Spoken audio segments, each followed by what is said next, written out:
सुनिए। क्या है? क्या आप वाकई मुझे तलाक दे रहे हैं? मेरी तरफ देखकर बता। दिन दहाड़े एक शरीफ इंसान का खून करने वाली औरत का चेहरा भगवान भी देखने के लिए तैयार नहीं। मैं तो फिर भी एक इंसान हूँ। देखिए, मैं एक औरत हूँ और औरत जितनी चाहत से प्यार करती है उतनी ही अदावत से नफरत भी करती है। सारी जिंदगी अमृतलाल से नफरत की आग में चलती रही, उसी कारण आपको सुख न दे सकी। उसका खून करके मैंने अपने मन के आग को हमेशा के लिए बुझा दिया। अब मैं जबकि उस आग से निकल चुकी हूँ तो आप मुझे तन्हाई के तलाक की आग में झोंक रहे हैं। देखिए, मुझे आपसे कुछ नहीं चाहिए, बस एक विनती है, जब तक मुझे फांसी की सजा सुना ना दी जाए तब तक मुझसे पत्नी का अधिकार मत छीनिए। चंद दिनों में मरने वाली इस लाश को मौत से पहले मत जलाइए। तुम्हें पत्नी का अधिकार देकर मैं हर लम्हा फांसी की सजा नहीं भुगत सकता। मैंने दूसरी शादी करने का फैसला कर लिया है। तुम्हारे साथ बिताई हुई जिंदगी एक भयानक सपने की तरह भूल जाऊंगा मैं। भयंकर सपना? मेरे भयंकर सपनों का जब अंत हो गया तो आप मुझे भयंकर सपना कह रहे हैं? देखिए, यह खून मैंने सिर्फ आपके लिए किया है। अमृतलाल जिंदा था, उसके कारण मैं आपको सुख नहीं दे पा रही थी। हर पल बदले की आग में झुलसती रहती थी। मैं आपके कारण खून किया और खून के कारण आप मुझसे दूर होना चाहते हैं। यह सजा मेरे लिए फांसी से भी बढ़कर है। इतनी बड़ी सजा मत दीजिए, प्लीज ऐसी सजा मत दीजिए। सुनिए, सुनिए। संध्या, संध्या, संध्या।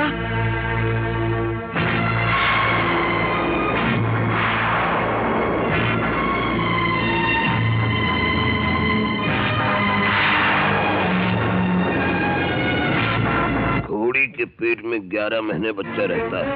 कुत्ते के पेट में कितने महीने बच्चा रहता मालूम है? कितने महीने? अबे आड़ू, कुत्ता नहीं कुतिया के पेट में बच्चे रहते हैं। कौन है ये? मेरा दामाद। ए बंदरी, चुप चुप। ऐसे क्यों छुप गया? मुझे देखकर। क्या आपसे इतना डरता है? मुझसे नहीं, बल्कि मेरे थप्पड़ों से डरता है। हा? आप दामाद को मारते हैं? अबे आड़ू, हाथ से नहीं, सिर्फ भक्तियों से मारता हूँ। बात दरअसल ये है कि मैंने मेरे दामाद को दहेज नहीं दिया है, इसलिए नाक से सांस छोड़ने की बजाय वो दहेज की सू छोड़ता है। क्या छोड़ता है? सू। एक बात और है आड़ू, इतने साल हुए मेरी बेटी की शादी को होके, अब तक मेरा पाँव भारी नहीं हुआ। आपका? मेरा नहीं, मेरी बेटी का पाँव भारी नहीं हुआ। मुझे तो ऐसा लगता है कि ये जो मेरा दामाद है, ये हाँ जी समझा समझे, इसीलिए मैं उसको दहेज नहीं देता और वो मुझसे छुपता रहता है। हाँ? मुझे ऐसा लगता है कि तुम अब जाओगे। मैं चलता हूँ। तो जाओ। Lajwanti wifey, I love you wifey, Lajwanti. अरे तुम कहाँ हो लाजवंती? माई वाइफी। अरे लाजवंती, हमारे जो वकील साहब है ना, उनके यहाँ मेरी तरक्की हुई है। मुखरो। अरे मुंह मीठा करो।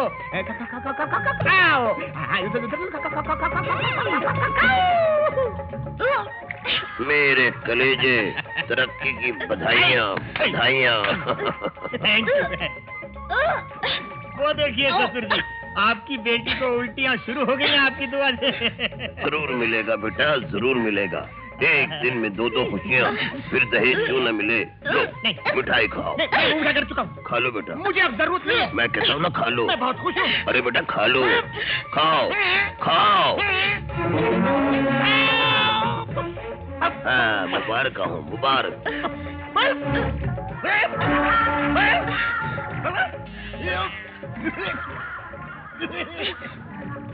ये हाँ, दामाद के भी पाँव भारी हो गए। समझ में नहीं आ रहा, कुछ समझ में नहीं आ रहा। वाह साहब वाह।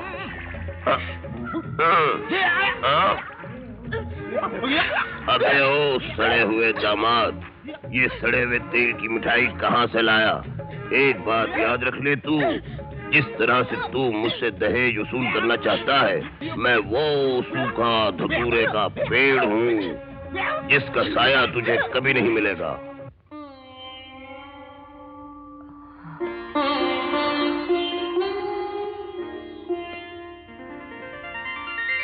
आप? अब तबीयत कैसी है? आप रात भर यही थे? हाँ, तुम्हें इस हालत में छोड़कर कैसे जा सकता था? जी, बहुत बहुत शुक्रिया आपका। कोई बात नहीं। कॉफी पियोगी? जी। Good morning. अरे विजय, आप अभी आए या रात भर यही थे? डॉक्टर, वकील साहब तो रात भर यही थे, मेरी तीमारदारी कर रहे थे। रात भर? लेकिन क्यों? नर्स तो थी। हाँ, फिर आपको रहने की क्या जरूरत थी? नर्स तो थी, लेकिन अपना कोई नहीं था इससे वक्त। ये आप इनके अपने कब से हो गए? जब से इनसे मुलाकात हुई है। डॉक्टर, इनका ठीक होना बहुत जरूरी है, और खासकर मेरे लिए तो बहुत ही जरूरी है। अगर आप अपने केस के नजरिए से कह रहे हैं तो ठीक है, लेकिन मेडिकल केस के लिए डॉक्टर की जरूरत होती है, वकील की नहीं मिस्टर विजय। बड़ा ताज्जुब हो रहा है आपकी बात सुनकर डॉक्टर। आप जानती है दिमागी मरीज हैं, और ऐसी हालत में किसी अपने का इनके करीब होना बहुत जरूरी है। ये बात तो आपको खुद कहनी चाहिए थी। मुझे सिर्फ आपके यहाँ रात भर रुकने पर ताज्जुब हुआ, और अगर ये बात सिर्फ हमदर्दी की हद तक है तो ठीक है। जी? खैर, अब मैं यहाँ आ गई हूँ, आप जाइए, मैं संध्या की देखभाल कर लूंगी, आप आराम करिए। ठीक है, चलता हूँ संध्या। साहब, कालीन लाया हूँ। सदना बेटी, सदना बेटी। हाँ डैडी। एक बहुत अच्छी कालीन आई है, अगर पसंद आए तो ड्राइंग रूम के लिए खरीद लेते हैं। ऊपर भिजवा दीजिए, मैं देख लेती हूँ। जाओ पर जाओ। जी साहब।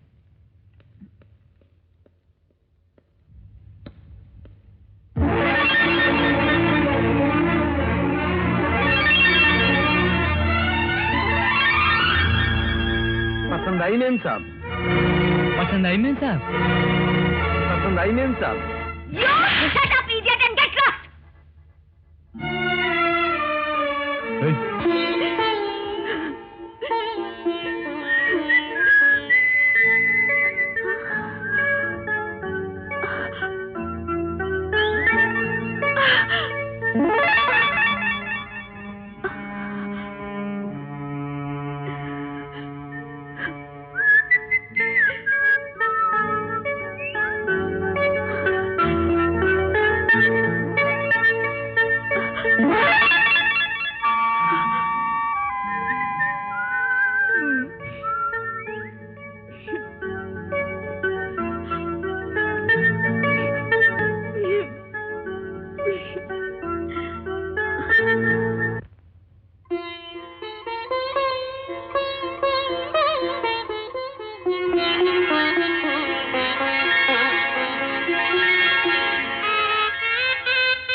संध्या, मैं शादी के फेरों को पूरा करने के लिए कितनी बेचैनी से तड़प रहा था। तड़प रहे थे? क्यों? जब वो होंगे तब ये होगा। अरे, अभी से इतना शर्माओगी तो कैसे चलेगा? अभी तो पूरी कहानी बाकी है। कौन सी कहानी? आओ, दिल खुद ही सुना देगा। अरे, अब काहे की शर्म? शर्म तो शादी की अग्नि में जलकर राख हो गई। I love you, Sandhya. I love you।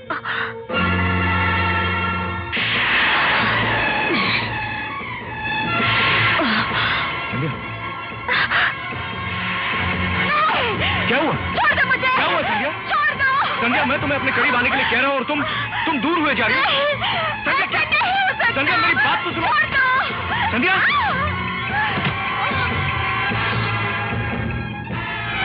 संध्या, इस चार दीवारी से बाहर कहाँ जाओगी तुम? आओ मेरे पास। आओ।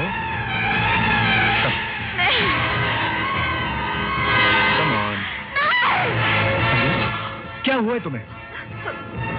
देखिए, कृपा करके मुझे छोड़ दीजिए, मुझे जाने दीजिए, मुझे डर लग रहा है। संध्या तुम मेरी बीवी हो, आज हमारी सुहागरात है। कोई बेवकूफ मर्द ही इस रात को अपनी बीवी को छोड़ देगा। नखरे मत करो, आओ मेरे पास, चलो। नहीं, छोड़ दो मुझे। ये क्या हो गया तुम्हें? क्या पागलपने की हरकतें करती हो? चलो सीधी आओ मेरे पास। नहीं, नहीं, बिल्कुल नहीं, बिल्कुल नहीं। प्लीज संध्या, प्लीज आओ मेरे पास। छोड़ दो मुझे, मैं कहती हूँ छोड़ दो मुझे।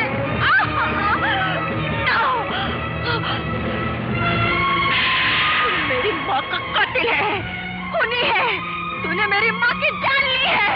संध्या, संध्या नहीं। रास्केल, बदमाश, औरतों की इज्जत लूटने वाले भेड़िए। संध्या ये क्या कर रही हो तुम? तुमने मेरी माँ मारा है, मैं तुम्हें जिंदा नहीं छोड़ूंगी, जिंदा नहीं छोड़ूंगी, संध्या, नहीं छोड़ूंगी, नहीं, नहीं छोड़ूंगी। संध्या ये क्या कर रही हो तुम? कातिल है, कातिल है, संध्या, संध्या ये, संध्या क्या? संध्या?